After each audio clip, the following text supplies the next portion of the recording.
Sandow Trophy. No, I mean, the Sandow's a lot bigger now already than mine. So what are you going to introduce our next? Are you going to introduce our next He's guest? going to introduce himself. oh, is that right? Is that how I get treated here? Is that what has to happen? He needs no introduction. Okay. Whoa. The man of many, many things. Uh-oh. The legend. Oh, no. Yes. Not I. Yeah. Not I, sir. Do you remember the first time we met at the Night of Champions? No, it was not. The first time I met you, Yes. Jay Cutler. Okay, so You were like 16. Yeah, I was Teen Nationals. Yes, but I wasn't Nationals? competing. None of Teen Nationals. Was Caprice Murray competing? Yes, he was. Yes. Yes, he was. Were you there for Yes, Caprice? No. Actually, I had a friend that was competing. His name was Julio Rivera. Yes, I remember You- Julio. you- you really? Yes. He did commentary for American Muscle Yes, Magazine. he did. That's right. Yes. That's right. Yes. And they He had was this. a good bodybuilder, man. What happened to him? Well, you know what? Something might have happened the year that we were at the Teen Nationals, and there was a 240-pound teenager. That's back when they didn't even have a super heavyweight class. But after seeing that, we all knew who Jay Cutler was. You just said that because you won, didn't you? No, well, I thought the He first did. time I He won the heavyweight. Yeah, he won the but heavyweight team. Branch Warren beat me overall. Branch but- Warren, yeah, that year. But Julio wasn't in my class. I think he he was wasn't. a light heavy. Was, Yeah, light he was a heavyweight, light yeah. heavy. He was really good though. What year is this? 93. Memories. But at I the met corner you- of my mind. I met you again in 94 at the Night of Champions. You came in and someone introduced us, and you were a youngster then. I can't. I will not take credit for that because at the end of the day, I want to say you were 16. Night of the Champions, though, that was 94. Do you remember? Dare we say the name? I'm almost like another time, I guess. Another time. Yes. I almost said it, but I didn't say it. I didn't say it. I won't say it. Yes, Night of Champions, long time ago. A very, very long time ago. And we were teenagers. Yeah, that's right. Tells your age. See, I'm trying to get his age out of him, but he. Whoa. You don't know? No, I don't know. I'm I'm 51. Want me to tell you? So Are you? I'm 51. Don't say that loud. I'm just going to tell you, I'm going to be officially 32 for the next 18 years. I'm telling you. That's my story. Welcome to Vegas, man. It's been a minute since we've seen you here. Thank you. I don't know when the last time you were here, but I've never been here. I've never been here in this very room on this microphone touching this table. Tell Jay what you were planning on doing to the awards before you realized they're not really here. Oh, well, I was going to touch him. I needed to touch it. I just wanted to touch it because it might be the only way I'll do it. that's not true. You battled for a lot of Olympia titles. You have touched the these Sandows. titles? How many you have? How many Arnold trophies you have?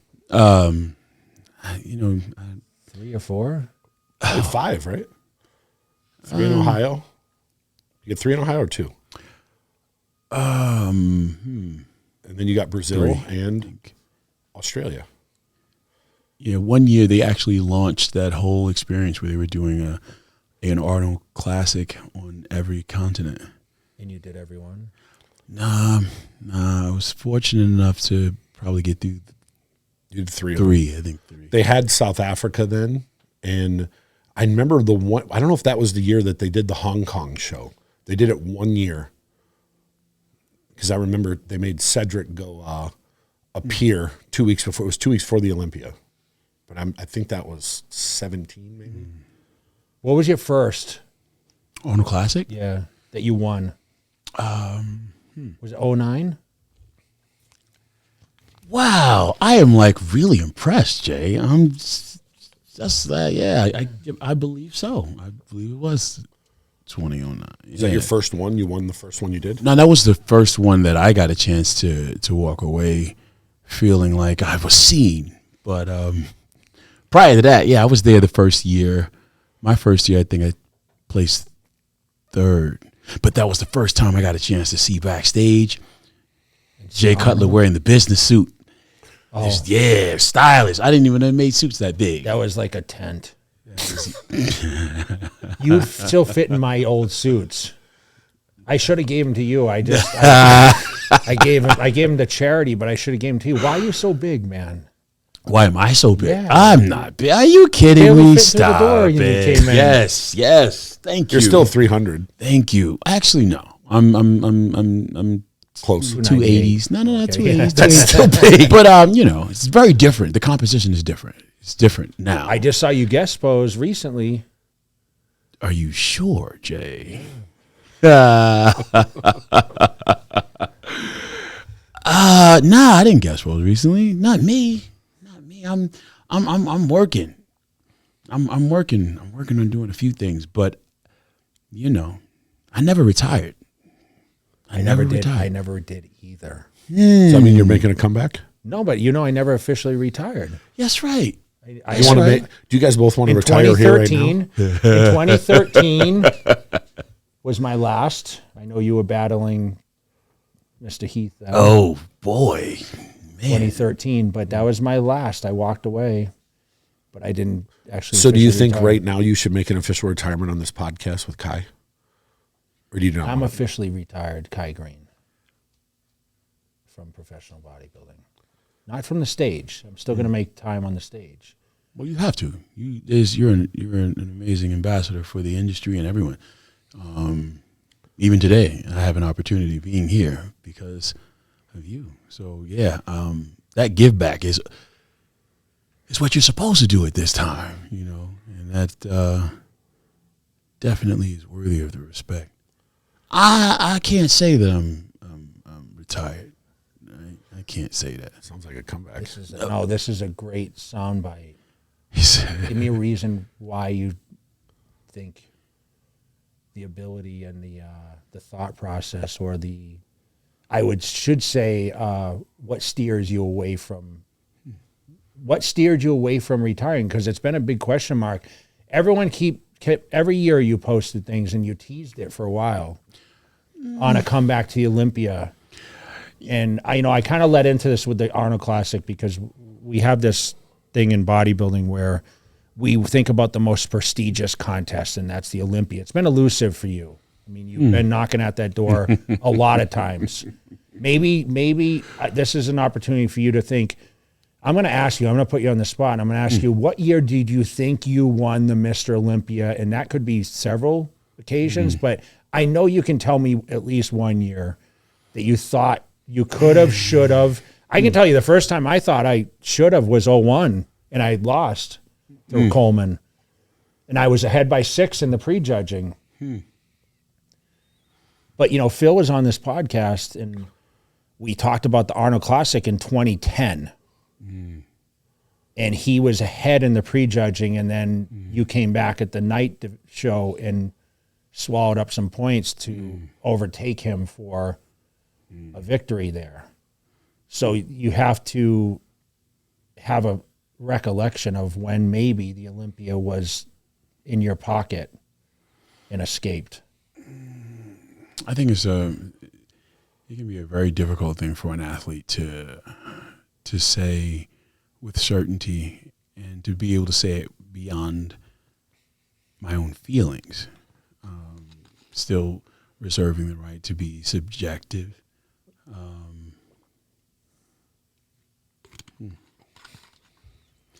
I don't know. You know what? I'm one of those guys that I always wanted to see the pictures. I wanted to see the video footage as soon as we got off stage. I remember coming to the stage the morning of the show, prepping and things. You go through all these processes in your mind of what you're going to do to seal the deal today on stage.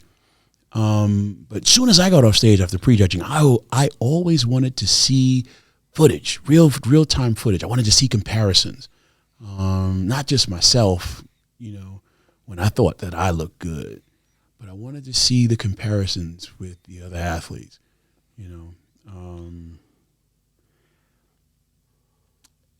At some point, I think it can all be a blur, You grow and you move away from some of those feelings that you had, and the images in your mind are not as clear. So I can't say with certainty. I can't say. I know there were other times when it was absolutely, but probably didn't matter because we weren't at the Olympia. I know. And I don't want to sound bitter. I don't want to be that dude that, comes on your podcast and he said something very controversial, and you had people that felt bad about hearing it. I don't want to offend the judge, and I certainly don't want to offend any officials or anybody at the sound of my voice that might be uncomfortable with the truth that I may have to say that is entirely my own. But I do believe it is right to acknowledge in my own mind and heart that, yeah, I did do some things that were very, very, very, very good. Yeah. And I think, wow, it's one of those moments. I hear the Jeopardy. Yeah, it's interesting. Bringing you back, isn't it? You still got that fire. I lost that fire, I'll be honest. You talked about a blur. It's all blur to me. I don't remember any of my victories or losses, my emotions at this point. It's now real life has taken place, and I've moved past all that. And there were so many more important things waking up every day now that, that I probably didn't realize during that phase. I think I look at life in every 10 years. It seems like every 10 years it's kind of changed ways. You know what I mean? So. Yeah, but what haven't you accomplished yet? I mean, you've already. No, there's always things to accomplish. Yeah. But you've already accomplished things that, like, a lot of us looking up to you have no choice but to. Like, I don't have a Sandow. Not even one. Does it? That's what I'm asking. You got a Lifetime Achievement Award at the Arnold. Tell us my Arnold age, Ty Greene. Schwarzenegger gave you. Yo, do you know? Let me just give. There was a time when in the projects where I lived, we did push-ups in the park, and we talked about like, wait, maybe one day one of us can go to a place, we want to get on stage and shake the hand of Arnold Schwarzenegger. Like, it was impossible. It was absolutely a pipe dream. Work really hard to get there. Really hard to get there. You accomplish the impossible. You get there, you shake his hand, right? And then you see him make special awards to other people that didn't have to do what you did. It's like, wow, how does that happen? The Lifetime Achievement Award was like the highest award that I've ever seen him offer at the Arnold Classic. I mean, the road to getting there for me was like, I've never gotten there. You've done that. You're a legit candidate for that award, though. No. You are. I think there's still work you have to do. Jay, you've done a lot, man. You've accomplished so much. That's to me, that award it's the body of work. It's not just on the stage. Yeah. I mean, look, you won 5 Arnolds. It's a big deal. But you've won at shows around the world, and here you are still traveling and representing the sport. So, no, you're someone who's a candidate for that award. Well, we're growing. Why don't you take credit for what you've done to inspire so many people? I feel like you're kind of dodging the acknowledgement you're getting right now because, people are very influenced by your character, and your character, it relates to so many people because we all struggle, right, with emotions and maybe confidence, and, we have a hard time expressing the great things that are inside of us. And I feel like you've come out and you've shown your ability through your art, through your posing, through your time in the gym. I mean, I don't know if anyone spends as much time or spent as much time in a very long time as someone like yourself. I mean, your workouts were marathon workouts. Is it still like that? I mean, is it still, and what is that time to you when you express yourself in all these things I'm talking about, whether it's the posing or your artistic ability, like you're expressing yourself on a microphone now, like your message is it believe in yourself? Anything can happen. You just talked about shaking Arnold's hand, being in the projects, doing push-ups, saying this guy's a movie star, right? He was a movie star at the time. He was, and he was the guy. I mean, he's the greatest. There's no question. Arnold, we talk about action heroes versus, like, he was a blockbuster movie star in his era. You know, they compare like Dwayne Johnson to Arnold, but when you think about Arnold, we talk about this, what films do Arnold stand out most to you? Is it Commando? Is it Kindergarten Cop? Is it Terminator? Is it the list goes on and on and on. Jingle All the Way. That was Nick Walker's favorite movie. So, like, if you can recall, you're the Predator, by the way. I don't know how you got that moniker. I didn't want to open this by saying you're the Predator, because I want to respectfully call you Kai Greene, because that's why you're here. Hey guys, Jay Cutler here. If you have not heard already, I launched my own TRT clinic. TRT Kingdom is now live. If you guys want to schedule your consultation, please click the link below and you'll get all the information you guys need for better health. If I could say one, I'm going to try to get something out of you. I just need one word. What movie do you recall Arnold's character that was most influential on yourself? What was it? Honestly, Terminator. Okay. Yeah. I saw that in high school. Mm-hmm. I thought of Conan. True. Well, I didn't see Conan until later, though. Yeah. Now Conan he's thinking, and Red Sonja. Well, here's the thing, because the thing with Conan, there was a myth that the character Conan, you know, was a legend, a riddle that was like passed on, you know, to him from his father, from his grandfather, and his people. That the idea of being able to answer the question, which is greater, that you know, was it flesh or steel? You know, and there's a moment when one of the most infamous bad guys in history, Thulsa Doom, played by James Earl Jones, says, just before condemning the character Conan to death, you know, he offers to solve the riddle for him, give him this piece of information, lifelong dream accomplished, just before I kill you. He says, if you were questioning whether or not, you know, flesh or steel was the greatest to consider, he said, it's not steel. He said, flesh is stronger. And then he gave him an example. Up in the hills, he told him to look, and there was a string of like devout priestesses that were all sworn allegiance to the idea of he was what was it? To him, Thulsa Doom's character. Thulsa Doom was the leader of this cult that used the Eye of Set, you know, as their, I don't know what you call it, their insignia, their logo. Anyway, he said,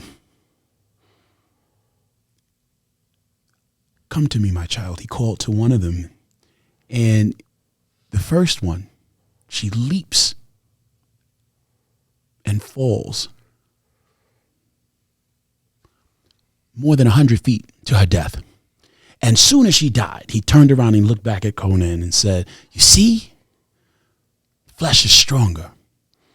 The power of influence is much more powerful than steel." He said he didn't know that when he was younger. He said he learned it, you know, and then that was it. But that was a very influential thing for me to get, because the idea of influence, understanding that wherever you are, doing whatever it is that you aspire to do, I learned that if you put your heart into it and you really, really focus, something as minimal as someone would say, oh, you just want to work out your body. You just want to build your chest and arms. You ain't really about nothing, but you can definitely develop those things. And through that, you can have an impact on other people. You can actually influence. I want to go back to what Jay said there. Why do you think you wouldn't be worthy of an award? I'm not trying to petition for an award. I'm not saying petition like you've done a lot, but for some reason you are hesitant to acknowledge what you've done, because you do influence millions of people. I've seen it. I've been around the world with you, and I've seen the people line up. I think it's not me as much as it is. There's an idea that I want to represent, and I think I'm better and more effective with being the person that I want to be when I'm working in service to that. So in that moment, it's not about me. That's about being a part of the increase that I think I'm more connected to when I'm working like I'm supposed to. If you listen to my speech, At the Arnold, yes, I gave all my credit to everyone around me that helped me become me. It really wasn't about my achievements, because they play this video and I watched from a teenager from the time you saw me to when I didn't win to Arnold Classics and then, getting second to Coleman more times than you were second to Phil Heath. And then coming on top. I thought you were going to carry through and end up staying, and you walked away. Was it 2016 you walked away? Was that your last? Actually, not. It was, I didn't walk away. The year prior to that, I was banned. And technically behind the scenes, there was a dispute that had happened between the relationship with my sponsor and their relationship with The IFBB? the Olympia. Okay. The Olympia. So you didn't have a choice is what you're saying. Well, yeah, I mean, technically at that time there was a I guess there was a fight of conflicting interests that was really held in the hand of my sponsor at that time. I know, but you seem like you loved to compete. You were a performer. Everyone looked forward to you performing. So I always wonder how it was hard for you to stay away from the stage, which seemed to be your expression platform. Yeah, it was an interesting. You're going to learn a lot, in this experience. You just, behind the scenes, for every fan and enthusiast that gets a chance to read the interviews and to hear some of the narratives that are on the surface, you can think that, oh yeah, I know everything about what's really going on, and I can formulate my own opinion, based on having a really well assemblage of the facts. But the truth is, it's not that. For everything that you may think there's so much more, that you'd possibly have to know in order to, be as informed as you would need to be in the life of the athlete or a person that's, dealing with their situation. So I think armed with that, there are things that I couldn't say at the time. And even today, in an effort to be responsible, you just don't. But yeah, I mean, it was a very hard thing to do, to get ready for a show and to spend so many years invested in the belief of this being the thing worthy of your best effort, and it, not at the last minute, but certainly, closer to the time when it's supposed to happen, it doesn't, and you have to be okay with why. Do you remember this, or what was the issue? Like, do you remember? If Kai's not saying, I'm not saying. I remember, though. I think I love the gym. I love to train. The platform of the stage it was a platform, it was my place to be able to showcase my hard work.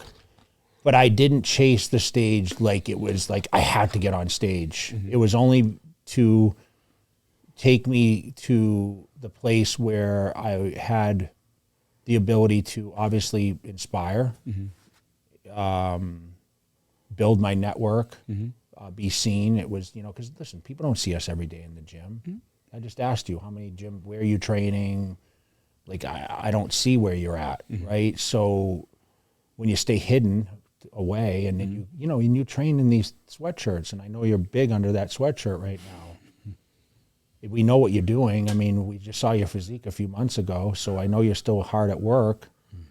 You just told Matt you were 280 something. I mean, at 5'8". Wow.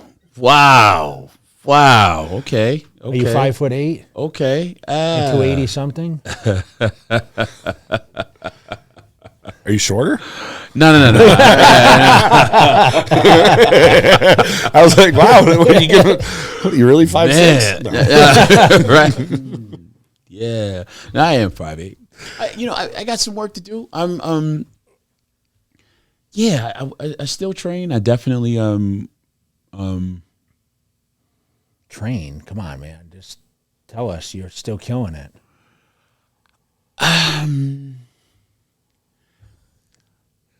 I want to be responsible enough, not to write large checks, but At least write a check. I want to be able to cash a few,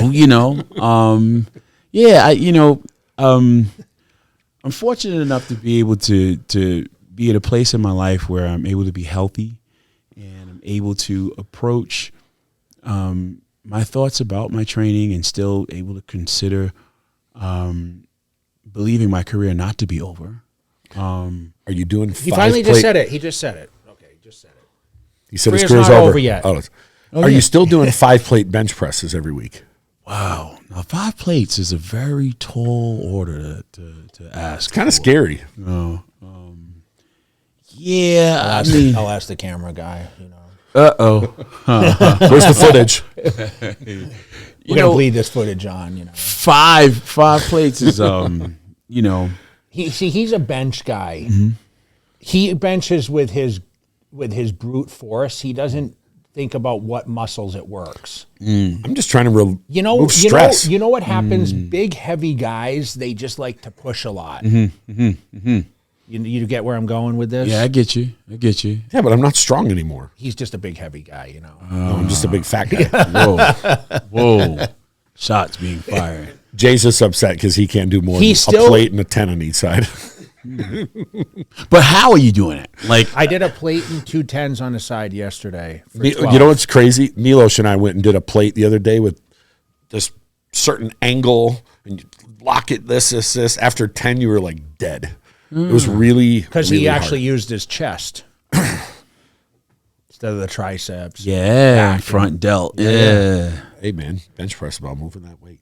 Bench press. See, I don't think Kai worries about the weights. I think he just thinks about, okay, what am I trying to accomplish here as far as muscle building? Yeah, I think fortunately enough, earlier in my career, the thing that I was able to gain a solid understanding for was trying to activate muscles and how important it is to do that. I, like most people, when I started training, I was very interested in being able to see my performance in the gym, and I believe that the heavier that I was able to train, the better it meant that I was becoming. But like this game of building a physique and developing your muscles, you can discover very quickly that, just moving a whole bunch of weight is just moving a whole bunch of weight. And if you're not actually able to activate the muscles that you desire to develop, it is that activation that becomes the thing that you're looking for. When I say I want to make my chest 2 inches thicker, I need to make my chest activate and work. It's a difference between bodybuilding and weightlifting. Yeah, Huge difference. Yeah, all day.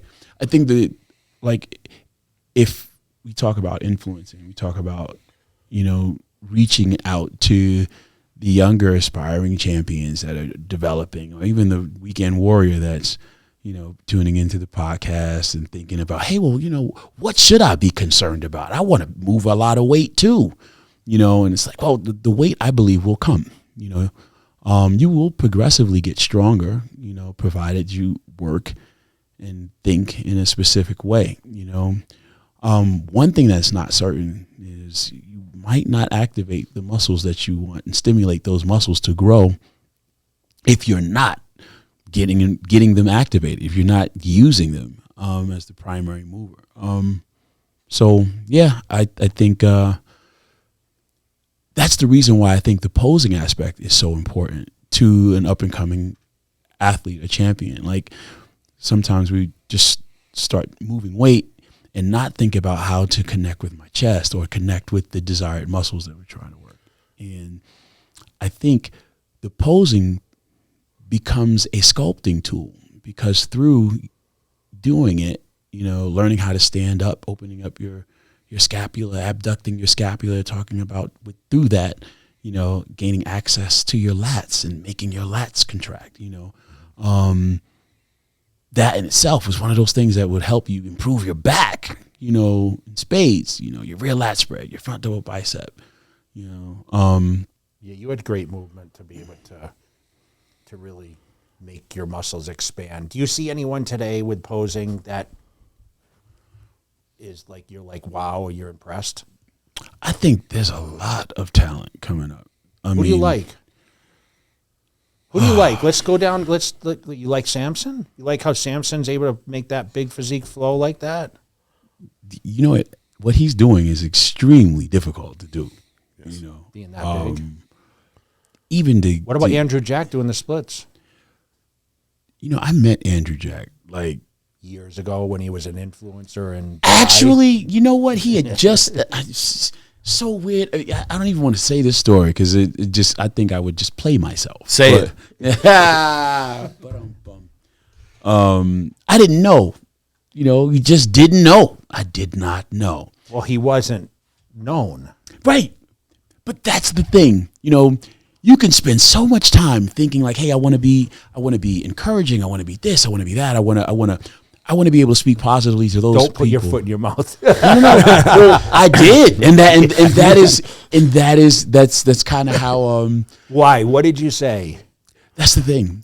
At the time that I spoke to him, what had happened was I was in my own place. I was in my own mind. It was one of those mornings where I wasn't really trying to be the responsible personality influencer. I was just kind of caught up in my own head, and this bright-eyed young man pops up and he's like, "Hey," and it's like, oh no.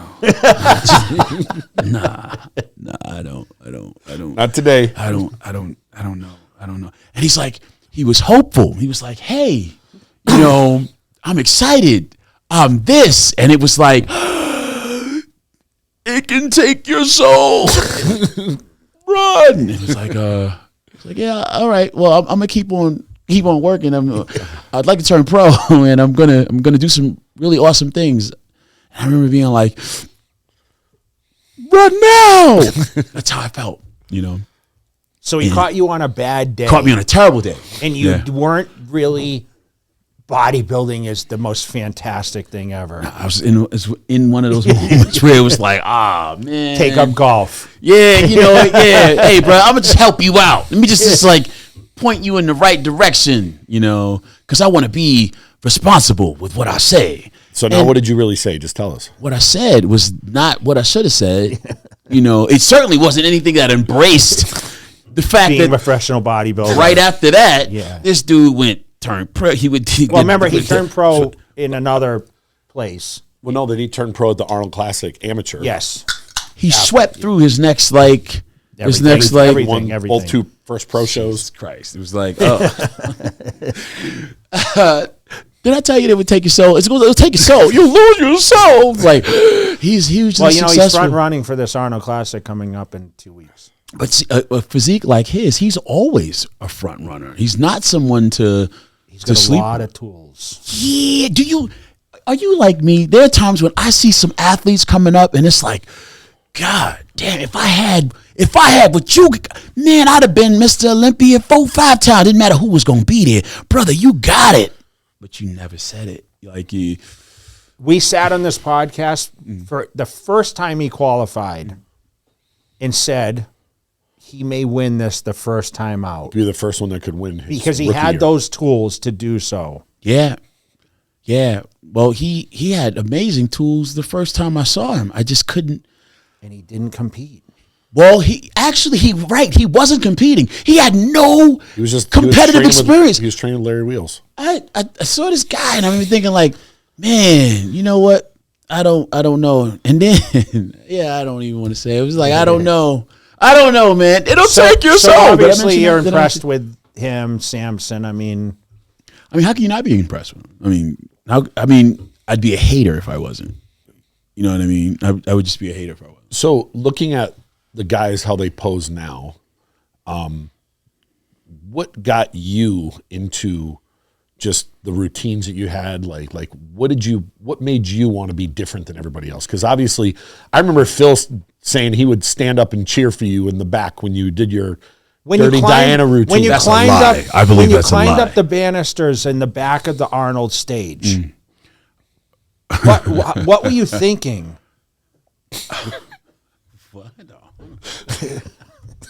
What were you thinking? Don't fall. Yeah, right. Because there's no way. Seemed like a great idea at the time. There's no way, Kai, you can plan that in your routine. There's no way you could have planned that. Until you just saw it and went, well, let me try. Because that, you don't know what the stage is going to be at the Arnold Classic. You don't call and say, hey, you this guys hold 300-pound guy? Yes. Right. And chances are, it wasn't designed to do that. So, yeah. You could have been a meme. Yeah. It could have went bad, but it didn't. Yeah. I think that there is something to be said for taking some measured risks. And I think, I'm going to just be honest. For everything that I think I ever wanted to do in my head, I think I never got a chance to do that in real life. Like, the real life, everything that I did was still very subtle, like, safe and low brow, like not really. In my head, it was so much more vivid and so much more dynamic, a possibility that I think I never got a chance to realize. So are you not how do you feel about the posing routines and whatnot? It seems like guys just don't put effort in at all anymore. But you know what? There are guys that do. A couple, but for the most part, back in the day, everybody put effort into it. Now, a couple guys because the standard, the requirement hasn't been, I think, really promoted to the degree that it does. You don't get judged on it. If you get the rewards, you'll put them out there. The incentive will Doesn't be Arnold give responded to. 10 grand away to best poser? I don't know. They did. I don't know. They did. I don't know if They they still did. do or not. They might. If they do, I think it wouldn't just be up to them to do that.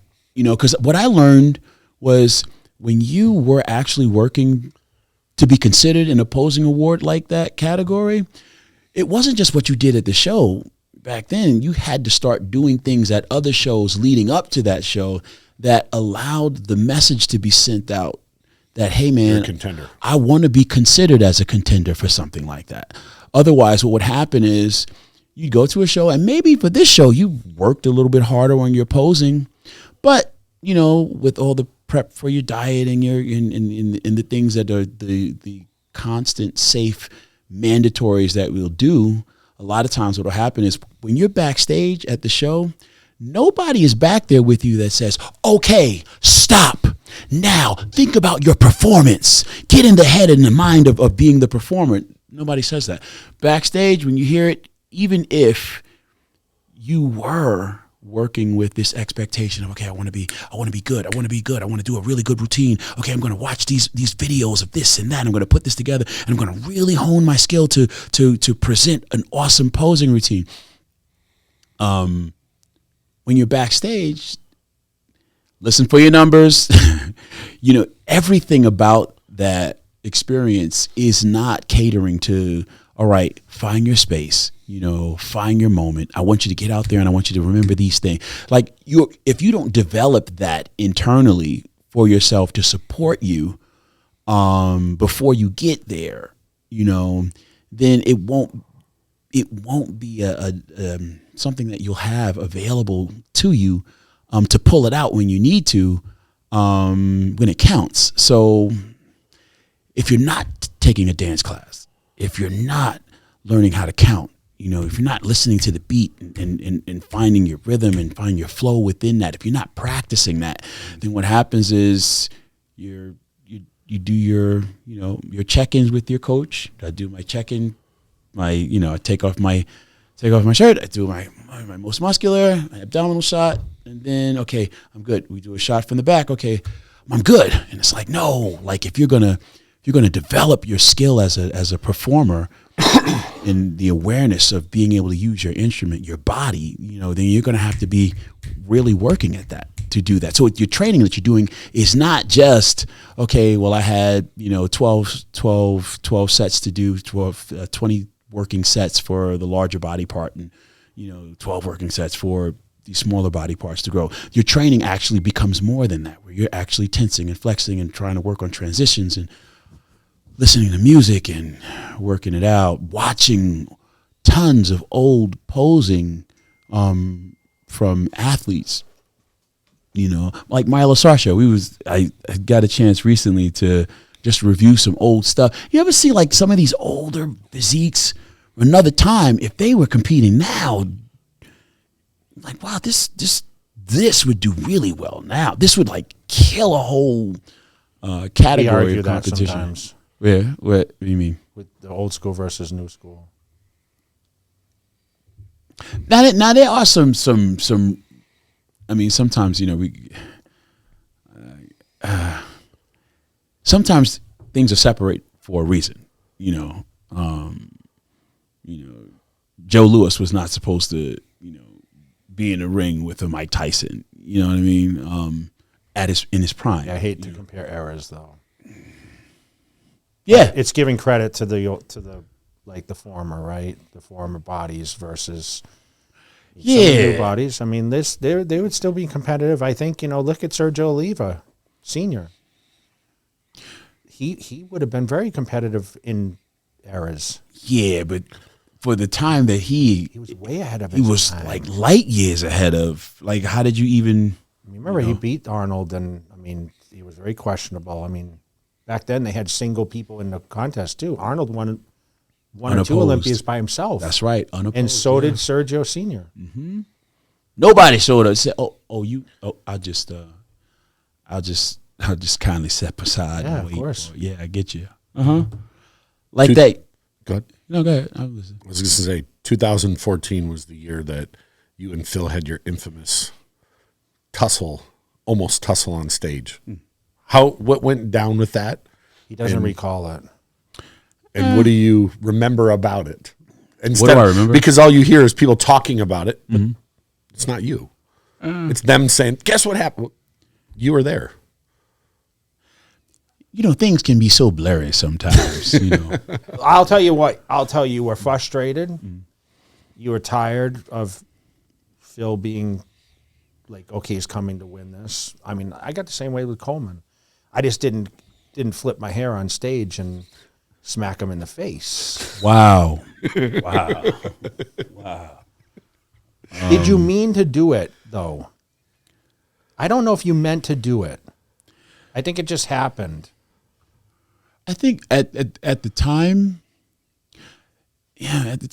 First of all, let's to be very honest, it was a really, I wanted this thing more than like anything that I was doing at that time in my life. That was like I got up in the morning to work to accomplish this goal, you know, and there wasn't at that time there wasn't to be anything that I would say could exist as a stone that I would not have been willing to turn over in an effort to Win.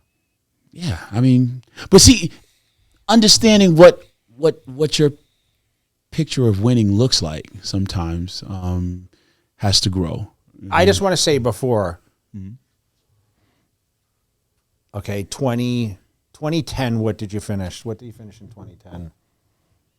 At Were the you third? At the Olympia. Okay, I know in 11, that was the year I tore my bicep, you were third. 2012, you were second. 2013, you were second. 2014, now we're leading into that. You ended up second, correct? So this is prior to 14. You're on stage battling out. So there is a little frustration for sure coming in the air, because now you're running into what I ran into, which was the same person over and over. I got 7th in 2010. Yeah, it was. Well, yeah, it was bad. I was outside of the top 6. That's right. That year was. But he came back next year. He's third. Yeah, 'Cause I know we went to Shrew Classic and all that. Yeah, that's right. Yeah. That's right. That was the. You dominated everything. All right. Yeah. Yeah. See, I like to bring him back to this time. It was a blur. You're helping unblur the blur. And we went to India, man. We were. Yeah, it was India our first time. Loved you. That was the first time. And I went in 12 also when I didn't compete, and you were second there. And you looked pretty good there. That could have been a maybe I should have had that one.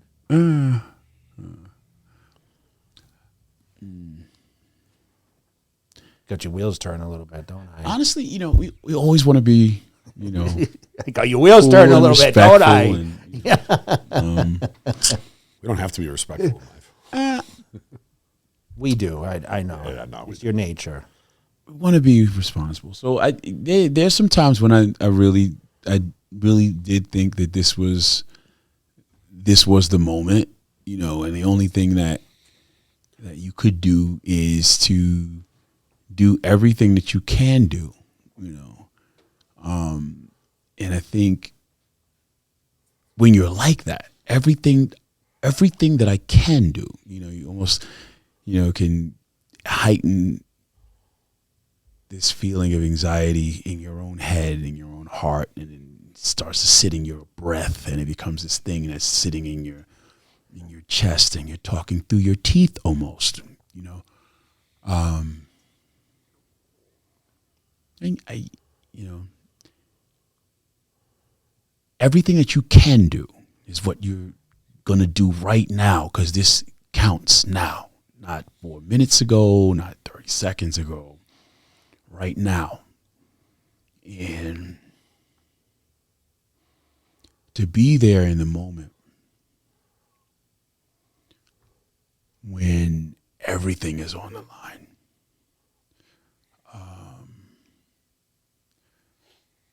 This is not a game. This is your moment. I think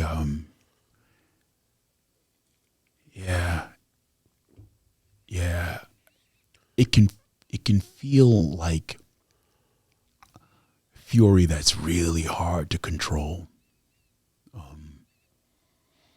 And I think technically that is what sometimes we're just looking for license. You look for the license to let it go. The license to let it go. And I think that there can be those times in life when you have that moment where it is so close and you're right there, and the only thing you can do is just try to do everything you can do. And it can feel like everything but that. Everything but that. Everything but that. Don't push me again. Everything but that. Everything but that. Yeah. So yeah, I'd like to have walked away with 14. with the Sandow. I really did believe that there was this moment where everything was kind of set up to do it. You know, there were times where you waited for the green light and you worked to get the green light. You did this work. Everything was like this calculated effort to get here. You know, a door of opportunity would open up, and it was like, okay, I've checked this box. I've got this ready. I've got that ready. I've been here 1,000 times in my mind, and now this is the moment.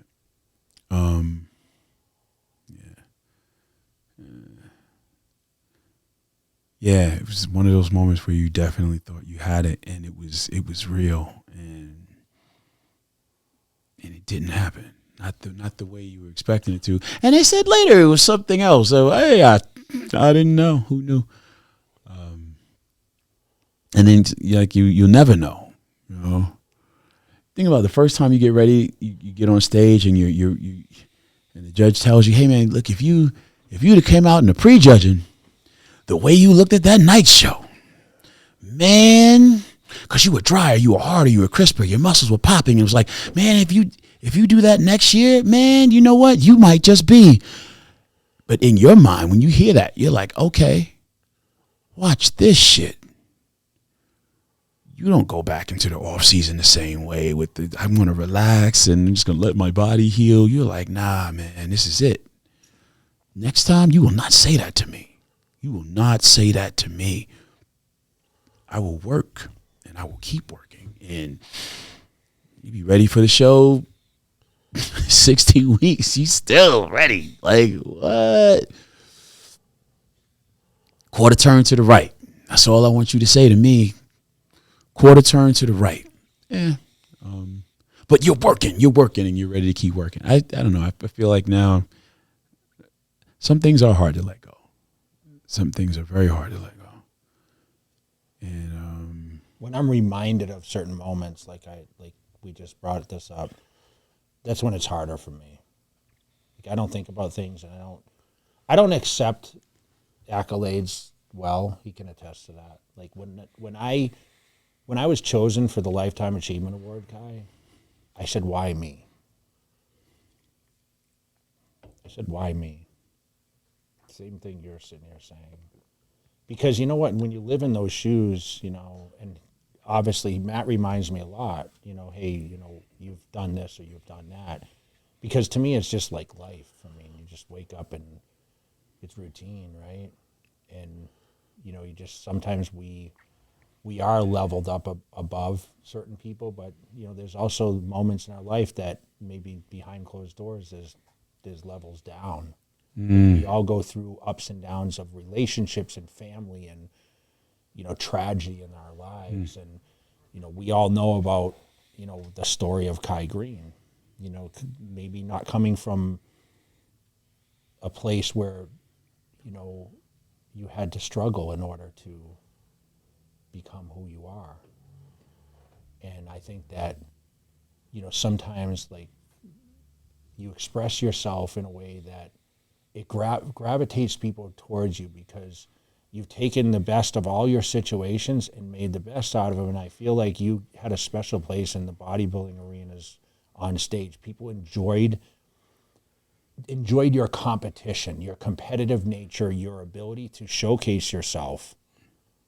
And I feel like bodybuilding misses that moment. Do you ever feel that way? Like, we're asking you about today's era. And, you know, you took that in different directions in your career. Like, you fell into acting. You talk about expression. Mm-hmm. Is that a better place to express yourself than a bodybuilding stage? Because I felt like at one point, like, the focus became more on the acting side. I mean, you've always been involved in some sort of theater expression. I mean, that leveled off into your posing, right? But what do you feel like talk about a little bit about the acting side. I mean, what was your vision with that? Well, acting is, I think, something that does go right to the core of talking about your artistic expression and your ability to give yourself license to access a lot of those feelings. Like as an actor, you want to be able to emote feeling, and playing characters or connecting with the character that you're called upon to play. Technically you're connecting with feelings that you have, and you find the relationship between things that your own personal experience, and how that would relate to the character that you're playing. And with that, there's this experience of license to connect with those feelings that you would probably otherwise in your real life be expected not to connect with. Like if I demonstrate, my disappointment, in real life, the knock may be that I'm just not personally developed enough to, have done what I need to maintain what looks like a better social grace. So with acting, I think there's opportunity to explore your own ability to connect with feelings that I think technically in your real life you probably choose to hide and neglect to display at all, because the license isn't there.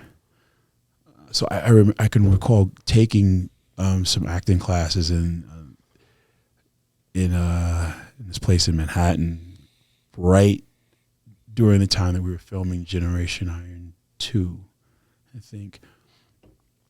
And paying all this money to go get these acting lessons and, to sit in these acting workshops. And it was in this workshop that, it's going to sound kind of weird, but the instructor there had said, "Hey, Kai, what you're doing here, now you're feeling the stuff that you're doing in your common walking around every day. That stuff, that's acting." So I'm spending all this money to go to this acting class to discover that my efforts to learn how to become a good actor, I'm really discovering myself. and my efforts to walk around in my real life, were like, this masquerade of a mask that Wasn't really you. wasn't really me. Yeah. There you go. How did the Stranger Things come about? I went on a lot of auditions. No, I mean, was there a person called and said, "You're perfect for," like, how did that whole process come about, and how did you find out that you were going to be? So really quickly, I went out to LA, and I spent a lot of time out in LA. I started training at Gold's, and I thought I was going to live there.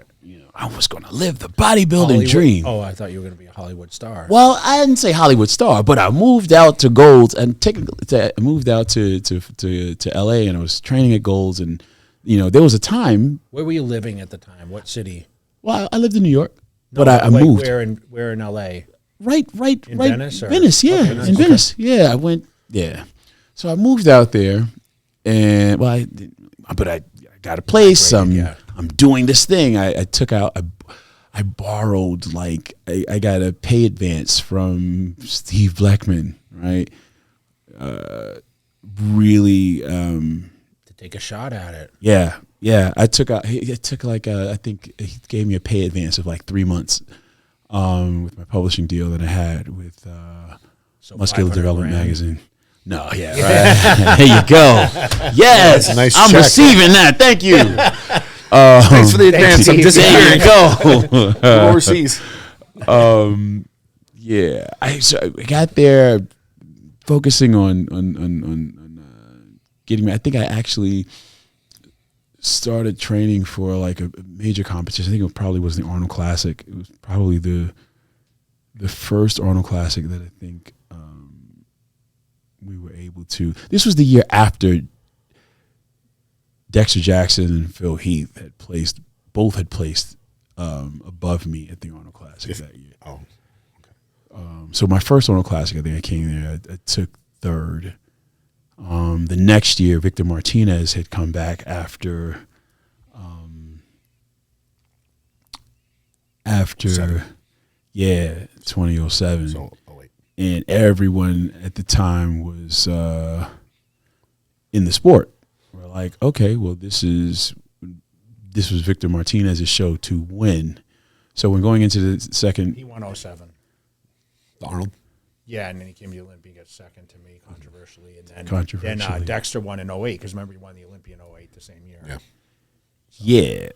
yeah. So that was that. So now I'm in L.A.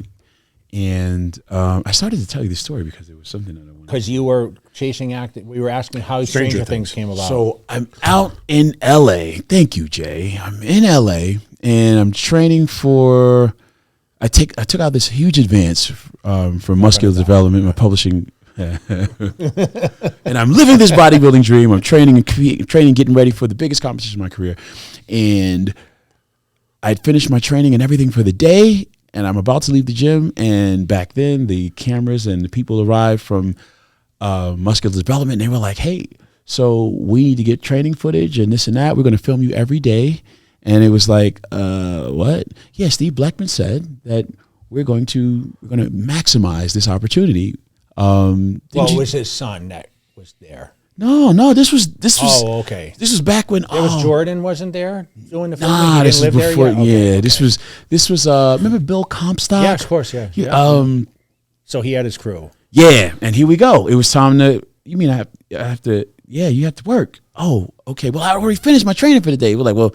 You got to do something. Train again. I was like, the last thing I have to do is my cardio. Well, we'll just film you doing that. And I remember being like, oh, okay. But that's not really like, It's kind of boring. it's not really cool. I mean, you're going to watch me do cardio? Yeah, well, we got to film. We need content. And I remember going, begrudgingly, I walked to the step mill and started doing, my cardio. I'm flexing my glutes and I'm tired. And I just let it go in front of the camera. I'm talking. I'm doing my cardio. And as I'm talking, I started, I don't know, I felt so emotional. Some shit that was happening with me, man. And I'm there, and before you know it, I'm having this meltdown on the step mill, right? And I got tears running down my face, and I'm talking to the camera about cake or something, and how I felt like I was having a relationship with foods that I really, really, really wanted to have, and now just because I had nothing else to talk about at that moment, it just seemed like my mind went on blank, and I am just giving license to talk about everything that was just randomly popping into my head as I felt like I was being so oppressed. Fast forward, they put it out. At some point they edit it and then they put it out, and then it's like it's actually in circulation on YouTube, and people were discovering this, and the idea of wanting for food that I couldn't have, and the pressure and stress that it just looked like I was dealing with at that moment was something that a lot of people were able to like relate to. I think right? everybody does at one point.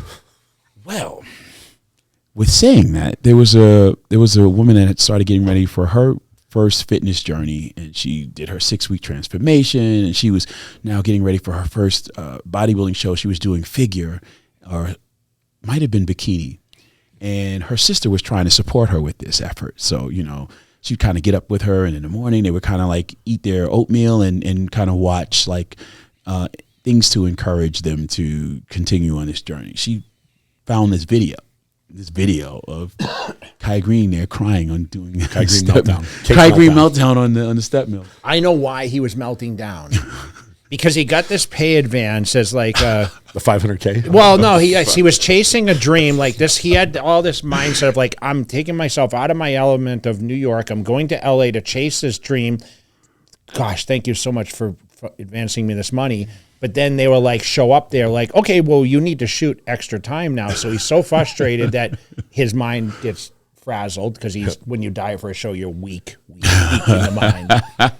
And Kai just goes on this tangent and probably thinks of every emotion everything that's ever hit him. Yeah. And now, so someone saw that from the casting directors. And you know what I was going to say? You were pretending the cake was MD. Pretending the cake was empty? Yeah. No, so because you wanted to go off on them, but you couldn't, so you went off on the cake. So Kai, your acting instructor just proved correct. What's that? You were acting in your real life. In my real life, and now in my... Well, it just so happens that some years later, when I wanted to be on a TV show, my favorite TV show was Walking Dead at that time, and I was like, "Oh, I want to audition for Walking Dead. I want to try to get a role on Walking Dead. If I could, even if I was an extra, Walking Dead." I got there, and my agent gave me an opportunity to do a read for a part that wasn't quite Walking Dead, but it wasn't quite anything else that we knew of. It had a title on it that was like Funland something. It was like, hey, you're gonna read for this the part of this character that is the name was even different. Like, okay, well, we sat down to read for it, filmed, and then sent the video in. When the video crossed the desk of the person that was there to handle all the casting, it just so happened that she happened to be the sister that was involved with the young lady was getting ready for her first bikini competition. Yeah. And long story short, when the character reference came up for the TV show that was that they were casting for, it was just so happened that the description of the character was a character named Funshine, and he was a part of this misfit group that technically were supposed to be kind of, rough, very, very rough behind the edges, living on the outskirts. Pacific West Injury Law. Injured? Call 602-HURT. Car accident? Call 602-HURT. Our firm is dedicated to you and your recovery. Yes. And yeah, there you go. She saw the video and was like, perfect. That's Funshine. Perfect. Yeah. But she knew who he was. She knew who that guy was because she saw him on the video. Crying about cake. Like, yeah. Did what changed for you after that? Like, because obviously that was one of the most viewed shows, period, at the time. I think it was a huge blessing, an opportunity to be associated with such a successful series. Yeah. I think it was the most successful at the time. Yes. Yeah. It was, I got a chance to meet people like Millie Brown and kind of dealing with them in like a work setting and stuff. There's so many people that are like hugely talented outside of whatever it is that we know them for. Like you'll find that people can sing and they dance and they tap and they, but we just happen to know them as an announcer, or we happen to know them as just an actor, delivering just these kind of roles. I think it was a huge opportunity, and it's one that continues to help me pave the way forward from it. I was able to get other opportunities based on having that now as a reference. And I still very much enjoy acting. What about the NFL? Talk about the narration for is it Monday Night Football? I wish I could say I had a voice for the ability to do that. Obviously, they chose you, so you do. Well, was it Monday Night Football? What was it? We did have it with ESPN. There was a deal for a minute. Yeah. Honestly, you got a script, and you are now in the I guess in the system of working with the company. So a bunch of scripts across your desk, over a certain amount of months, and you could kind of pick and choose what you wanted to do. And yeah, I Like, where did you record those? Like, so you went to a studio. there was a headquarters, and for did you ESPN, do- Was it like did they have you do like X amount at one time? Or did they actually call you in to read a certain script? Yeah, they would call you, and they'd send you all the material that they would need. They'd give instructions review for you it. to do it. Yeah. And then they'd call you in to do the Right. actual recording. Right. Yeah. Did you mess up ever? Of course. Okay. Of course. Not everybody's you and can do it. No, but Yeah. he's so you're so I don't know, how do you say it? Like, he just has so much expression. I felt like there's so much expression in that. So intense. Like, I think with anything, you're going to have to, work at, trying to be able to deliver a good product. And the thing about that is I enjoyed that work, and I feel think it fits you. I feel it fits you. Hey, That's well, why I thank wanted to you, ask sir. about it. Yeah. I mean, I was sitting there watching these games, and I'm like, damn, Kai Greene's narrating this. I thought that was fantastic, man. Yeah, thank you. I thought it was a really good opportunity. I'm very, very thankful for my agent and the team of people that I had on the back end of that really helped to facilitate some of the really cool opportunities that came with it. Random question: Did you ever think about going into like pro wrestling? Because you're a character. I and you did. fit I that. did at one point or another, and You would actually be very good at it. well, you know what? I actually went into the School? camp. Yeah, In Florida. Yeah, and it was not what I. So I even at another time I actually thought about doing like MMA, but this was like back when they were still like Ultimate Fighting Challenge. Yeah. Ultimate Fighting Challenge MMA, and oh man, I remember one of the things that happens I think when you walk into a school like for those kinds of things, and you already have a certain amount of muscle mass and size,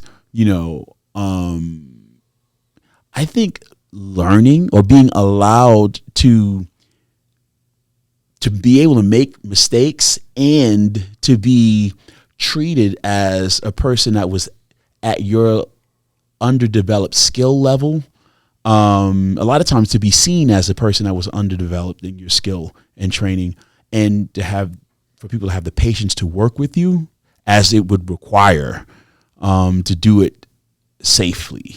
I think a lot of times people would see your size and you walk in and it's like, okay, we're going full on contact right away. And it's like, yeah, I'm going to break something. Or yeah, everyone in the class, when they get a chance to have to deal with you, they're going to Show off. yeah. And it's like, oh, I did it to the big guy. And it's like, yeah, but the big guy he just wants to help. He's trying to get it. He's trying to, yeah. Even doing capoeira, I remember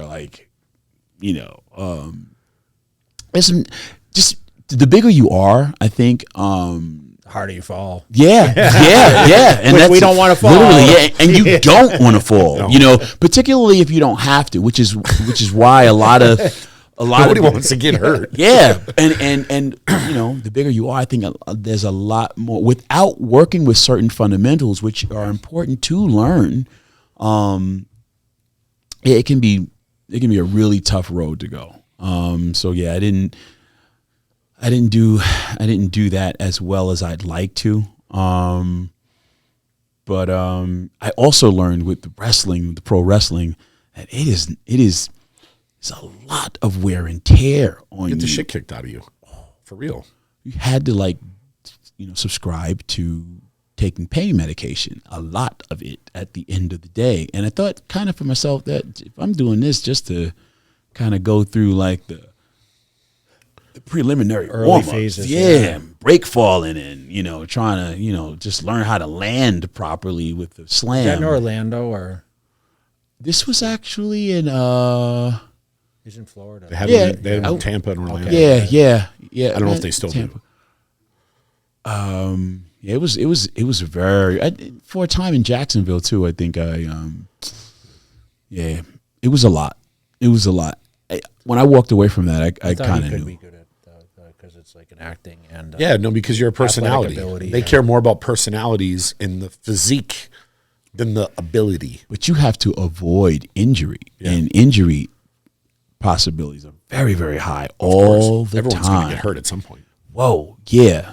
And your maintenance, the maintenance work that I think you need to really be able to accept, to prevent injuries and even like to help injury along is like, And as a bodybuilder, you're thinking of always, I can't get hurt yeah, because then I wanna can't train. Can't, exactly. Yeah. You can't train, you're Yeah. done. Yeah. Yeah. So what motivates you now? I Since you're not chasing the stage goal, or maybe you are, but what motivates you every day? What motivates me now is the ability to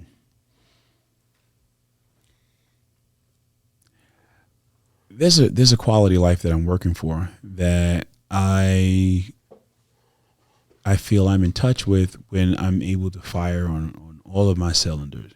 I feel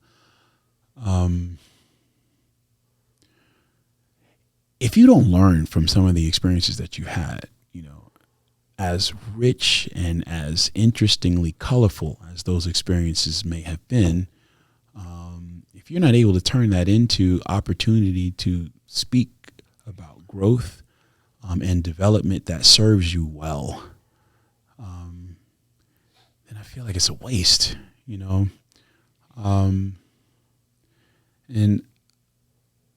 I still feel like there's this tremendous amount of ability and potential that is not even close to being tapped, Right now, I'm really excited about being able to learn from some of the mistakes that I've made in the past, and there have been a lot of them. Technically, I have been able to move into a business venture where I am now an owner in my own company. I have some business partners that are amazing. All of us have something to prove. And at this time, we have an opportunity to use our resource, develop more, and give to athletes that are just like myself 15 to 20 years ago. So for me, I'm in a place where I'm still making sense of what it means to be the successful man that I aspire to be, and to experience that success on the different levels, like with my art, with my development as a man, but then also with now our business. The success that I believe is still capable of being reached, and the ability of myself to be able to show how well I've learned some of these lessons.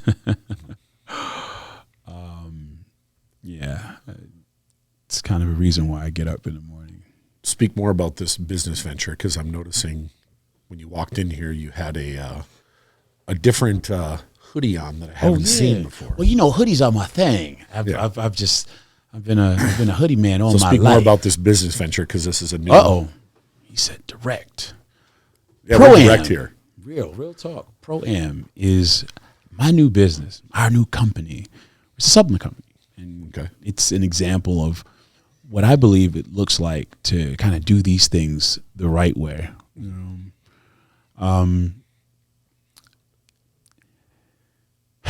I think you get an education in this experience. We want to compete. I want to compete. I wanted to be able to support that. I wanted to be able to show the best at doing that.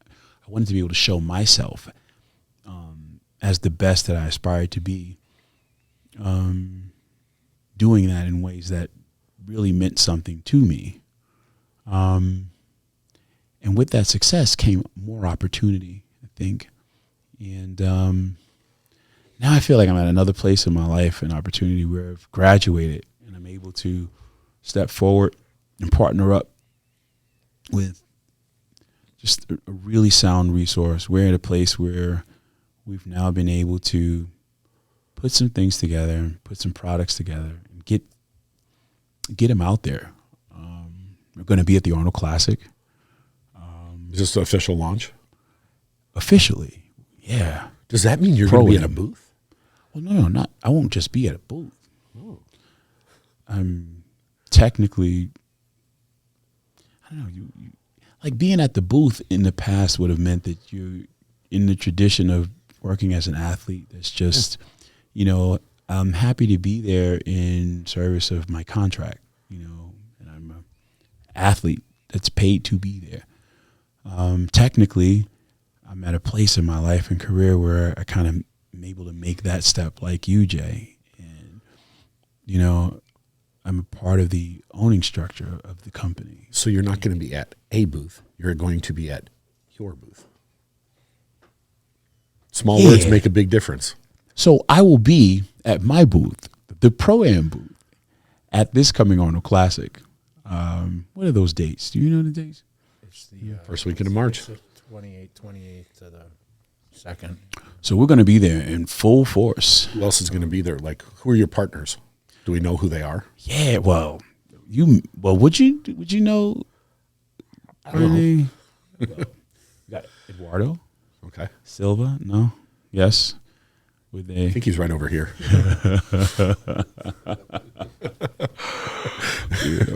Yeah. And everybody knows Rico, right? So yeah, we're like I've known Rico the longest. You guys are three peas in a I know pod. Eduardo the longest too. You think? Well, I've known both these guys before anyone else knew them.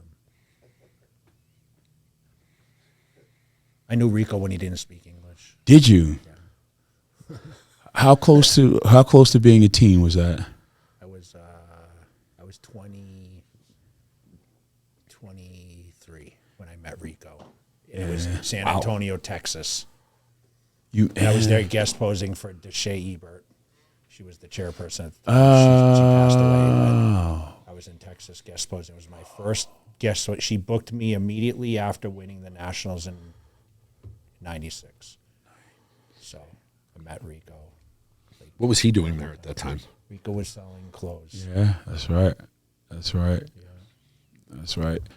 Technically, we have an opportunity to put a lot of past experience together, doing things in some interesting ways to learn some lessons in the industry.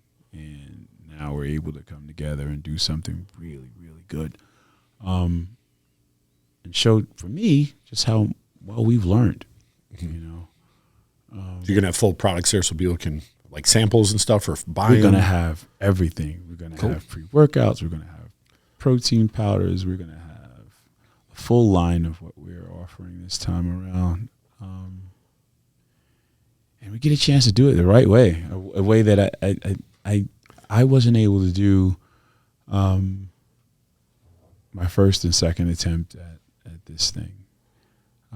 This experience of being able to show how well we've learned these lessons, trying to juggle like your career and training and some of these other things that I think I thought were important to try to be a part of. Be too many irons, I think, in the fire. And I'm thankful to be able to have the opportunity to put my head down and kind of do some of this other work that I think is just as important as being on stage. Are you going to watch the show? Of course.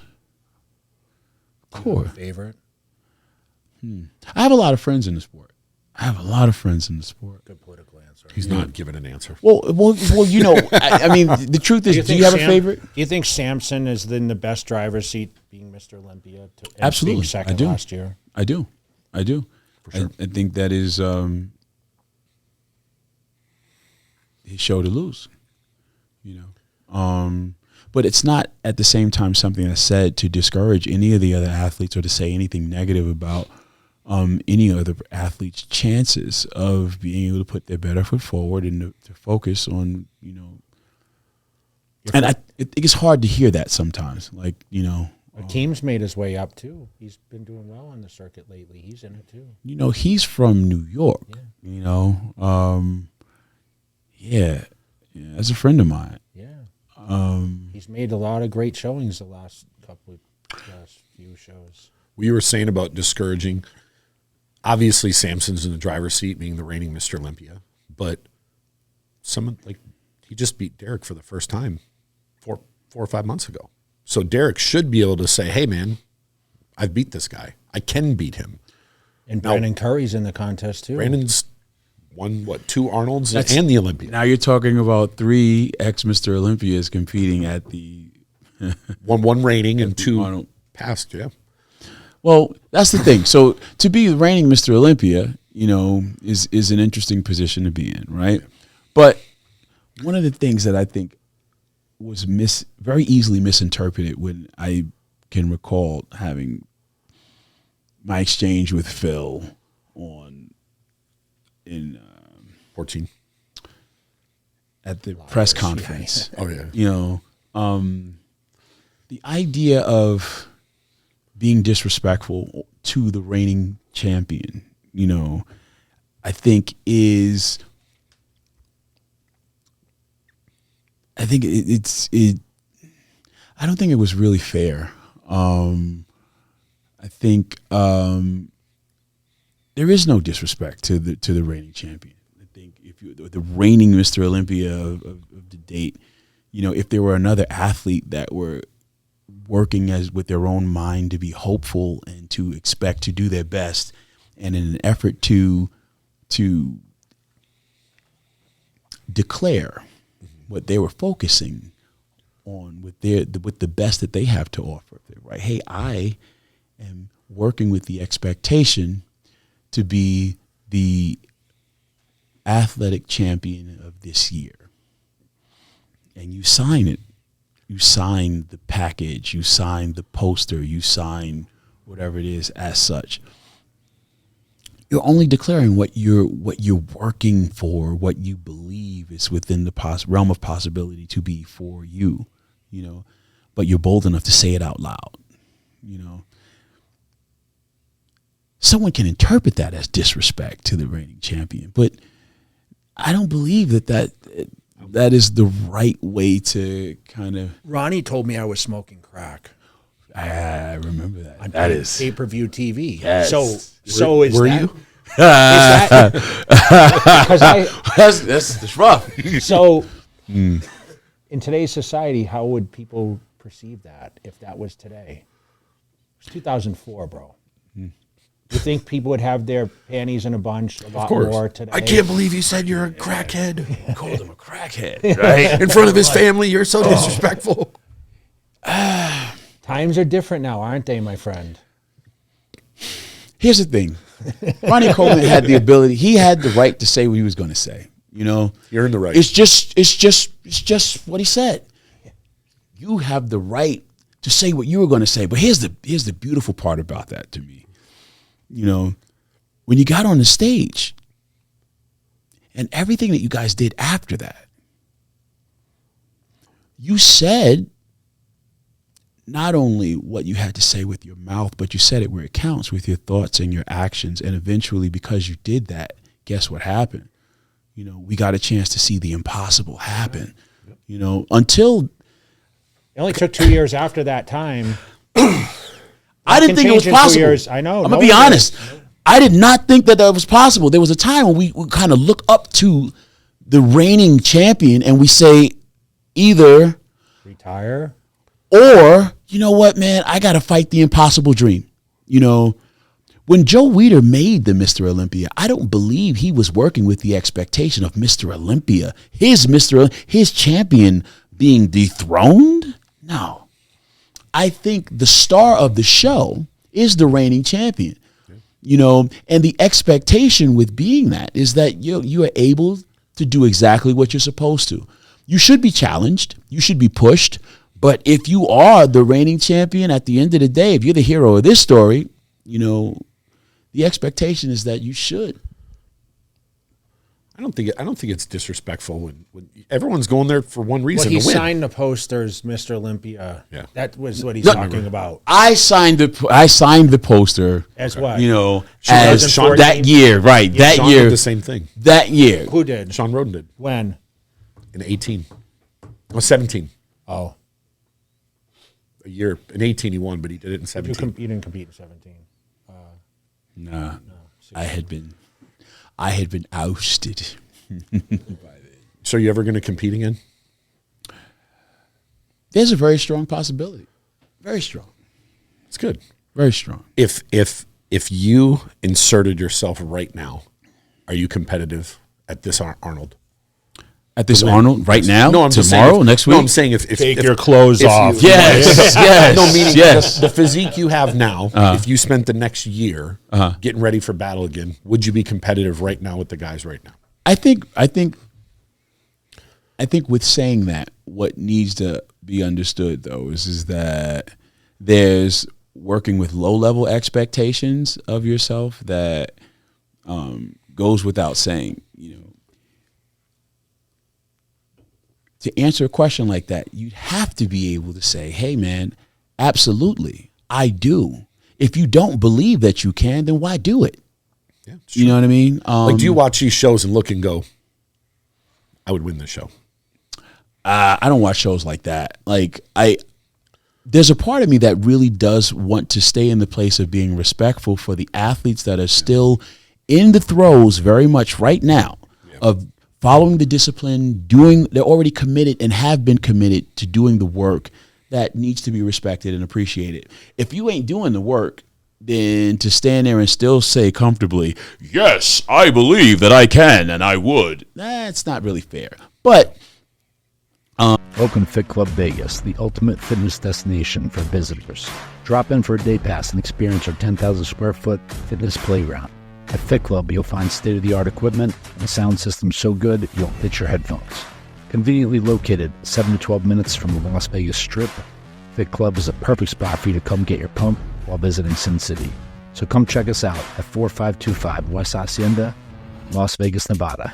Fit Club Vegas, more than a gym, it's a vibe. if you're honest enough with yourself and you're able to say, "Hey, man, you know what? If I still believe that was important for me to do, there are some things that I believe that are in my wheelhouse that I'd be able to implement. That when enough time has been invested in doing that, I can see myself being able to demonstrate or produce a better product. And I don't think that is something that steps on anyone's toes. I think that is something that is deserving. If you believe yourself to be a champion, the ability to speak as one is not about being cocky. It's about being, You're confident in yourself. or at least confident enough in the understanding of what it takes to do the work. And part of that work is the talking game within yourself, that positive reinforcement, that encouragement that is encouragement, not delusional, but it's the encouragement that allows you to recognize, okay, even if I look in the mirror right now and I don't see exactly what the standards are of the present, this is bodybuilding, and you're not supposed to be at the time that you start, exactly where you're going to need to be by the end of your process of preparation, So if anybody who's ever looked at themselves in the mirror and said, "Damn, when I look at myself in this moment, I don't see the calves that I feel like I need to have in order to be competitive at that." Hey, when I look at myself in this moment, I don't see the shoulders or the roundness in my arms and the separations in my quads, as I believe I would need to see on the day of the competition. But that then is your ability to acknowledge the process, that you're actually able to go from where you are to develop what you need to become by the end of this journey. I think you answered the question. I think we need to see you and Phil one more time. Yeah, but he doesn't look at feed. He's probably looking past that now. Yeah, it'd be fun. When you get up every day, like he asked you about motivation, you know, do you still find yourself loving your gym time? Like, do you still get excited to work out on a daily basis? Because I do. You do? Yeah. Every time? I leave here, you know, I go through these phases. Like right now I'm training in a fasted state, which I never as a professional bodybuilder, we never train fasted. So I'm doing this whole fasted thing, but like for a long time I was spending time here, you know, handling business, and then I would go home and train at like 7 or 8 at night. But it brought me back to the time when I started. I started as a teenager when I was in college at a very stressful time of becoming an adult and trying to figure out, okay, what direction am I going to go? Is it a family business? Is it college? Is it what I really want to do with my life? You know, I just wanted to be really great at something. And when I got in the gym and I started hitting the weights and I started watching my body transform, I realized like, wow, I'm actually pretty good at this, but is this something that I can do as a career? And when the phone started ringing, you know, we talk about California, you know, we live on the East Coast. I was in Massachusetts.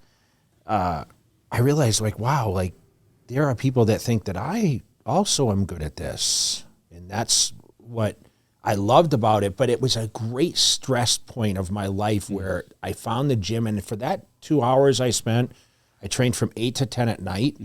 I never thought about the stresses of life.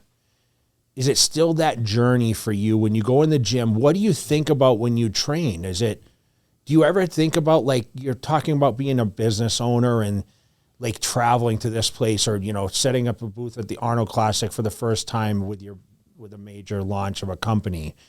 Like, do you think about those things? Or like when you hit the gym, think about the last couple of days you trained. What goes through your mind? Like, what motivates you to go in there? Is it still exciting to you?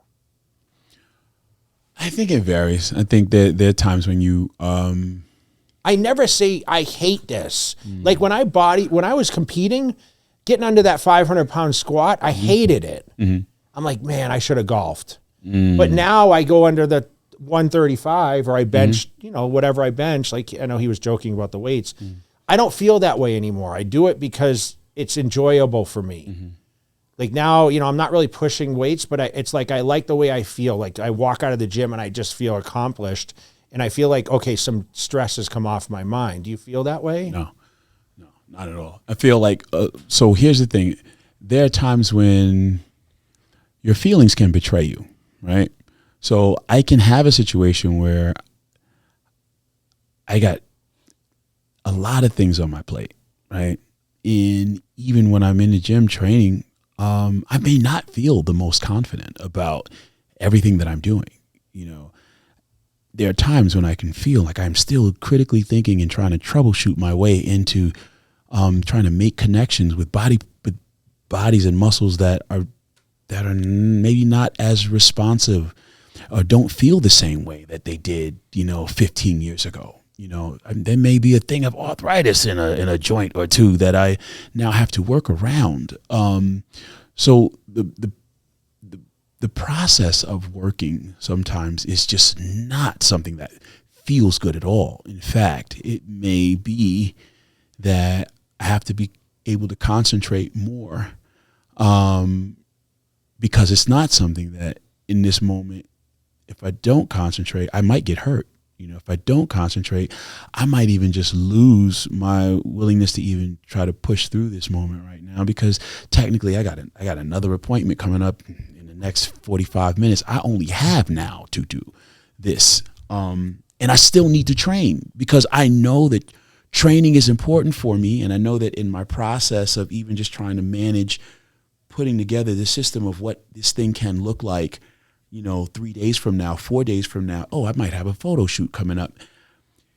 I need to be able to show certain results. So it's all business.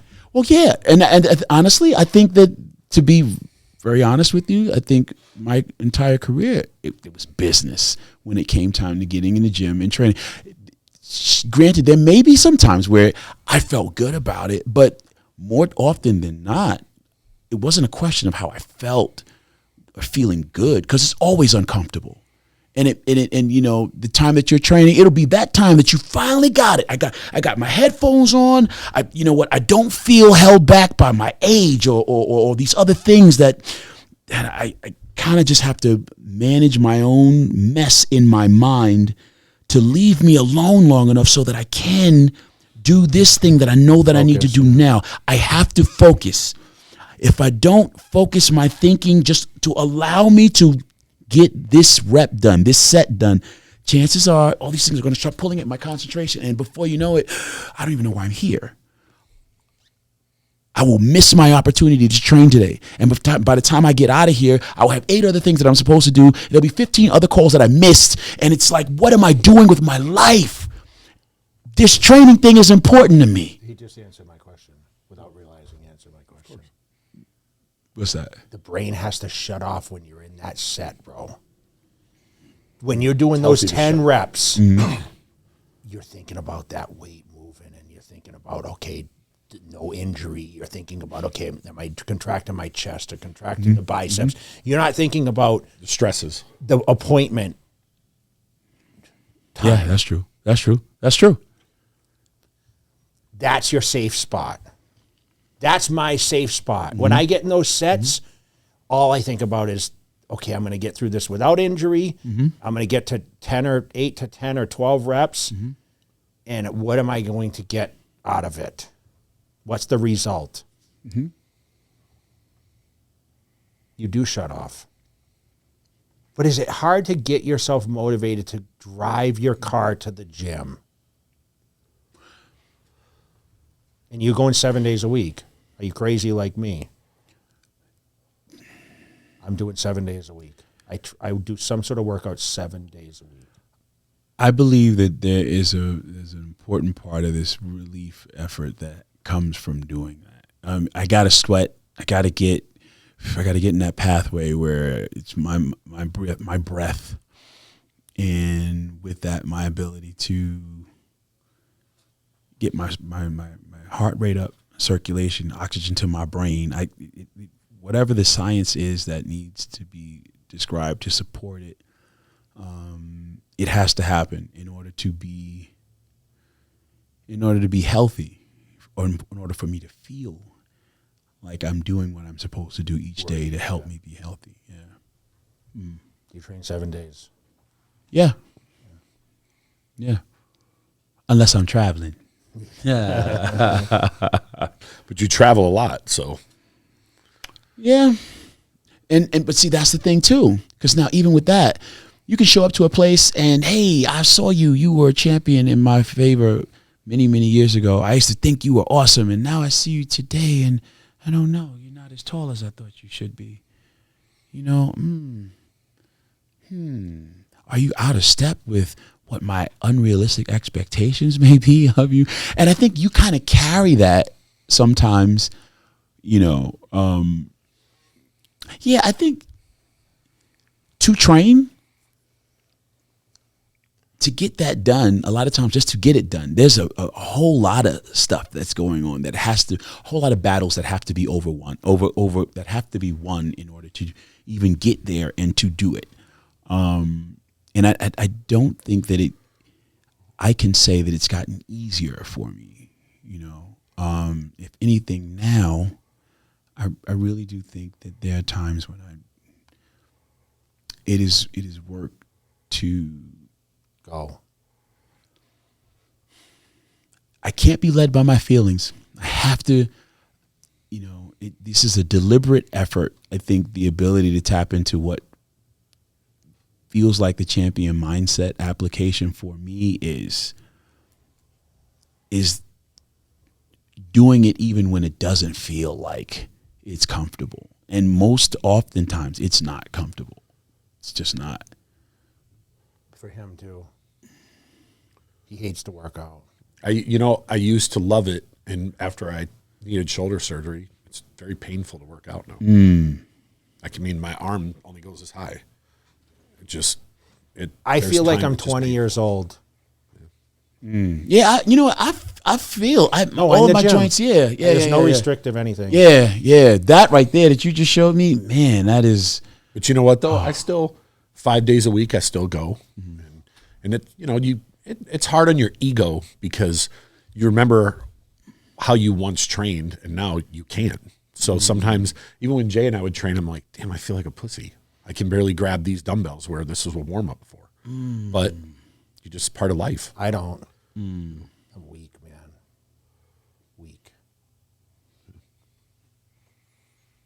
Yeah, I wouldn't say that though. Even if I'm feeling like I probably to do 225 front squats. Technically, I hear old women in the gym that may say at times, I never see you. You never seem to be lifting really heavy. Like I don't see like 7 and 8 plates on nothing.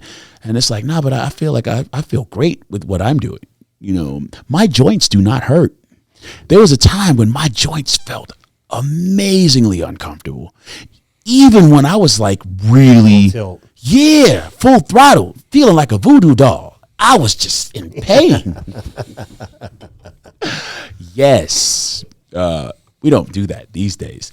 And I feel good about that. I mean, I don't, my joints feel great. I can do upside down push-ups. I feel like I can do lunges if I need to. I'm not playing capoeira, by any stretch of the imagination. Jefferson squats. Are you still using Jefferson squats? I think you brought that to the bodybuilding scene. Nah, not me. There were like these awesome athletes before me that were like. No, you brought it as a popularity exercise. I love Jefferson squats. You ever done them? No. Yeah. That's why he's got the hamstrings he's got. Man, that is crazy. That's dope. Thanks, Jay. I'm giving you your flowers. Dude. Thank you, sir. I got a flower today. I'm no Diddy. I appreciate that. Yeah. Thank you, sir. What else you want to add, man, before we wrap this thing up? Well, anyone you want to shout out? Anything you want to? I mean, we haven't seen you in a minute, man. You don't come to Vegas. Wow. This is the first time I've been invited. I got the invite. He's going to come back more often. It was, before it was probably, I didn't take it personally. You know what I mean? But I'm just going to say there was a time when, it seemed like I would have been more likely to be invited to a Diddy party than to be invited here. I'm just saying. But is that because you carry baby oil with you? You know what? I never leave home without it, brother. Anyone you want to shout out or acknowledge? Yeah, I want to shout out Pro-Am because real talk, we are doing some amazing stuff. I'm very, very excited about being able to bring this to the forefront. It is the thing that I'm excited about most. We'll be at the Ono Classic this year. We'll have our booth. 9 days. Isn't that amazing? Next weekend. It feels like it was just yesterday we were at the Ono Classic. You know what? Yeah. You're going to get to shake Arnold's hand because I'm sure he will roll by and come and see you. You're one of his all-time favorites. Wow. I was going to say the Arnold has to be a special place for you because you made history there. Yes, absolutely. In fact, even earlier in my career, that was a place where I felt like I got a chance to be seen, to feel like I was seen. And with that, it was a huge door opener for new opportunities. The Arnold Classic was the biggest anchor to my financial success of anything I've ever done. Wow. If I never won the Arnold Classics, I wouldn't be in the position I am. I won 3 in a row, and it put me in a financial position that carried over to today. You're technically still making money from those investments back then. Yeah. Really? That's awesome. Think about it. You buy a house, you flip it, that money flip. Yeah. It all started right there. I have the original 2002 was my first year. I have the letter. Jim Lormer was the promoter at the time. Sent me a letter inviting me to the contest. Please come to, and I have it still printed in my put away place. I actually have the actual copy of the check for $100,000 and the letter from him. Congratulations. Here's the check. And I have the toy Hummer trucks up there. You know, I won 3 Hummers. You know what? That's so bad because between you and me, watching you win those Hummers, I felt like, you know what? I can't wait to win one too. The year I trained getting ready for the Arnold. Stopped. Yes. The first time So when you see Arnold, say, I think you owe me a Hummer. Arnold's like, hey, you know, he's like, what do you want? So it's going to be a great opportunity for you. So, like, who else you want to shout out? I mean, obviously, You your know, business. it's funny because when you say that, I realize the first time I got an opportunity to even go to the Arnold Classic, I remember Steve Weinberger had like hooked me up with that. It was one of those things where he was like, come check it out. he was like, you know what? This is going to happen. This is going to happen. 2 years before that, so 2 years before I got the actual invite to go, I had like written the Homer's office. I had like put together a video. Hey, how you doing? My name's Kai Greene. I just turned pro through the Team Universe World Championships. Really excited about coming and being a part of having the opportunity to compete at the Arnold Classic. At that time, I was doing like I was doing practice posing sessions, routines with we did the Ironman. We did the Ironman. Rodney St. Cloud. Yeah. And 2 years, I didn't get even a response. It was like, nah, I couldn't. The Lobmers didn't know my name, and then it was like, I asked Steve. I was like, Steve, this is what I want to do, and he was like, you know, all right. I got the invite. Steve's the best. Steve, I mentioned to Steve, by the North. way, he says you owe him a visit. He just added on the leg room, by the way. Get out. They just added on to the gym, and he told me, I talked to him on the way here, and I said, Kai Greene's coming to see me today. He said, please tell him hello, and he owes me a visit. Steve Weinberger, if you are listening to the sound of my voice. He's going to listen to this, by the way. Real talk. First, I want to thank you for the opportunity that you helped me see as the world and the stage got a chance to open up its doors to see me. I felt seen because I had allies like that in my corner. He really did look out. That Arnold Classic opportunity was, I believe, helped and made possible by the influence of Steve Weinberger and Steve Bleckman, Gerard Dente. I had, you know, it's funny because when I watched you give your acceptance speech at the Arnold Classic that year for the receipt of the Lifetime Achievement Award, you know, I had to give you a lot of credit because there was no time in my life prior to that I ever even really gave much thought to how many people you really do have to thank, you know, when you consider looking back over the track record of the things that you've been successful at, like the success that you have come to know, and sometimes what the fans and the enthusiasts may come to know about you. The truth is there's a lot of influence and resource that has been working behind the scenes in service to you that seldom get a chance to even be seen for what it was. You know, sometimes, you know, Steve Bleckman was one of those influences that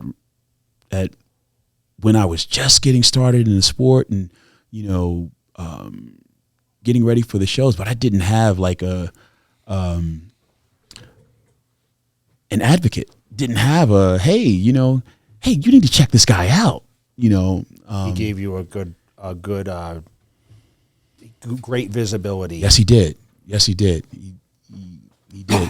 He put me on the cover so of his many magazine. people. I mean, yeah. we could go on and on. I yeah. mean, Well, now that I'm thinking back on my speech, I left a couple people out, and Steve Bleckman was actually one of them because in the moment, I mean, I had a couple notes, but a lot of these were off the cuff. And, you know, I left out a very important person, which was Hani Rambod, who coached me even. Because remember, I worked with Chris Aceto for a long time. And then in 2009, I came back with Hani. And he was, I mean, we were history together. So I unfortunately, like I had skipped over, I had that in my notes. But Steve Bleckman was a huge, like he gave all of us an opportunity, just like I've mentioned Joe Weider and I mean, everybody. So there's so many people. So, you know, you'll have to start thinking about that a little bit.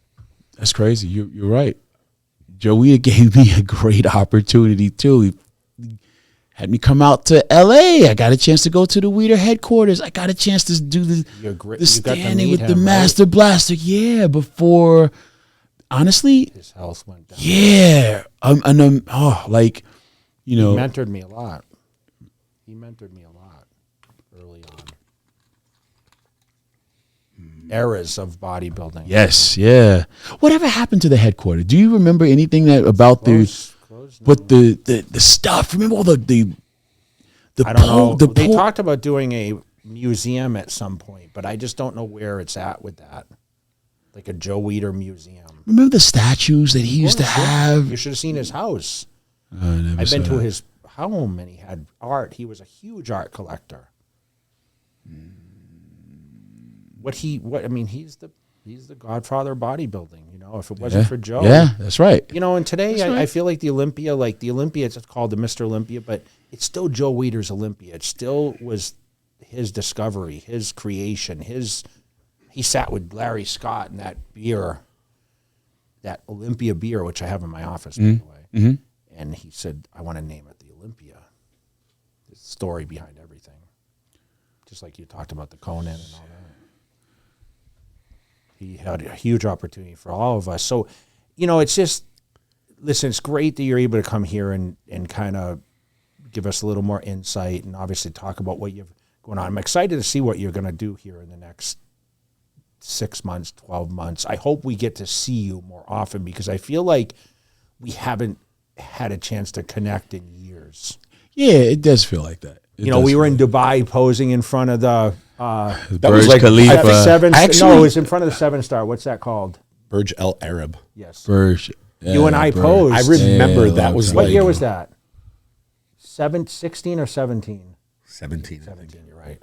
That was like one of the most, I remember back then it had hundreds of thousands of likes before. I didn't want to take my clothes off in front of you, man. Yeah, well, I mean, yeah, but dude, you have like just you talk about legacy and opportunity to. That'd be like you right now posing with Andrew. Would you be okay with it? You know what? He asked me to do that one day. Yeah, okay. And I was like, I you know what I told him when he asked me? I was like, no. No. Yeah, but I had today, like literally right now, that'd be like, because they didn't prepare me. I wasn't prepared. I was long. Hey, and you know what? Yeah, I mean, and you went and did that graciously like a man, you know. But here's the thing, you know, there was nothing that happened in that moment that would step on your toes or in any way put a blight or cancel out the legacy. In that moment, those moments there was nothing that was happening other than you being an ambassador for the sport. You provided a platform that allowed an attraction and an incentive and a lesson to all the aspiring athletes that are coming up behind you. You exercised a lesson for me that day, you know, that constantly allows me to grow and benefit from doing what you did, you know.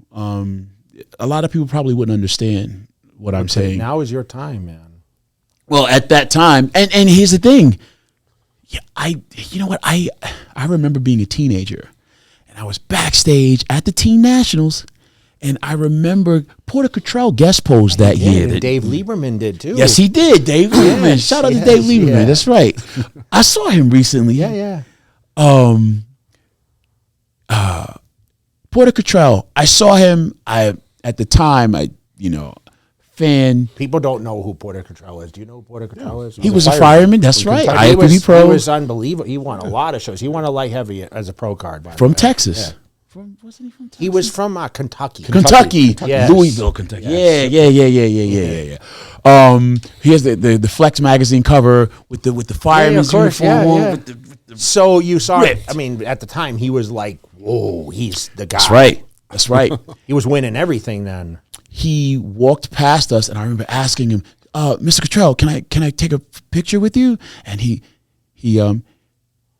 saw me, and he saw me. And here's the thing, I want to say this because, like, fast forward, this is where I feel like I messed up that day with Andrew Jack, right?